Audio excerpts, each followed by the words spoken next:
আগামী বছরের ফেব্রুয়ারিতে অনুষ্ঠিত হবে জাতীয় নির্বাচন, আর সেই নির্বাচনকে সামনে রেখে জাতীয় দলের খেলোয়াড়দের নিয়ে বড় একটি নিষেধাজ্ঞা জারি করেছে জাতীয় ক্রীড়া পরিষদ এনএসি।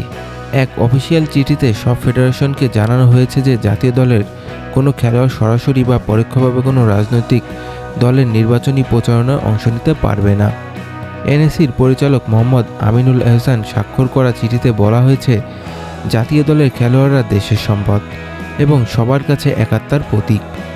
তাই ক্রীড়াঙ্গনের নিরপেক্ষতা ও পবিত্রতা বজায় রাখতে খেলোয়াড়দের রাজনৈতিক কর্মকাণ্ড থেকে দূরে থাকতে হবে। চিঠিতে আরও উল্লেখ করা হয়, কোনো নির্বাচনী সভা, মঞ্চ বা প্রচারণামূলক কার্যক্রমে জাতীয় দলের খেলোয়াড়দের উপস্থিতি সম্পূর্ণ নিষিদ্ধ।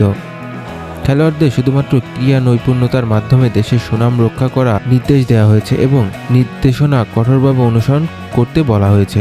গত নির্বাচনে মাশরাফি ও সাকিবের প্রচারণায় অনেক ক্রিকেটারকে দেখা গিয়েছিল। এবার এমন ঘটনা ঠেকাতেই কড়া নির্দেশনা পেয়েছে এনএসি।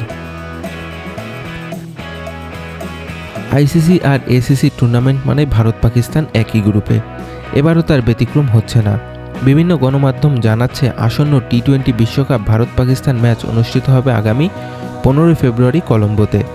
যদিও এখনও আনুষ্ঠানিকভাবে গ্রুপিং বা সূচি প্রকাশ করা হয়নি, তবে ক্রিকইনফো বলছে ভারত ও পাকিস্তানের গ্রুপে থাকছে যুক্তরাষ্ট্র, নেদারল্যান্ডস এবং নামিবিয়া। সর্বশেষ এশিয়া কাপে নানা বিতর্ক তৈরি হয়েছিল দুই দলকে ঘিরে, আর সেই উত্তাপের পর এবার বিশ্বকাপে আবারও মুখোমুখি হবে দুই চিরপ্রতিদ্বন্দ্বী। ভারত তাদের প্রথম ম্যাচ খেলবে 7 ফেব্রুয়ারি মুম্বাইয়ে যুক্তরাষ্ট্রের বিপক্ষে। এরপর 12 তারিখে নামিবিয়া এবং 15 তারিখে পাকিস্তান এবং 18 তারিখে নেদারল্যান্ডসের বিপক্ষে। ভারত ও শ্রীলঙ্কা যৌথভাবে আয়োজিত এই বিশ্বকাপ চলবে 7 ফেব্রুয়ারি থেকে 8 মার্চ পর্যন্ত। আগের মতো এবারও 20 দল থাকবে 4টি গ্রুপে, যেখান থেকে প্রতিটি গ্রুপে সেরা 2 দল যাবে সুপার 8-এ। এরপর সেমিফাইনাল ও ফাইনালের মাধ্যমে নির্ধারিত হবে নতুন চ্যাম্পিয়ন।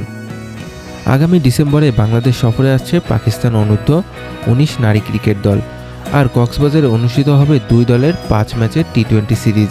বিসিবি ইতিমধ্যেই পুরো সূচি প্রকাশ করেছে। 30 নভেম্বর বাংলাদেশে আসার পরদিনই তারা কক্সবাজার পৌঁছাবে এবং 1 ও 2 ডিসেম্বর একাডেমিক মাঠে প্রস্তুতি নেবে। 3 ডিসেম্বর শুরু হবে প্রথম টি-20, এরপর 5 ডিসেম্বর দ্বিতীয় ম্যাচ, 7 ডিসেম্বর মাঠে করাবে তৃতীয় ম্যাচ এবং 10 ডিসেম্বর চতুর্থ টি-20 এবং 12 ডিসেম্বর অনুষ্ঠিত হবে সিরিজের শেষ ম্যাচ। সবগুলো ম্যাচ হবে কক্সবাজার একাডেমিক গ্রাউন্ডে।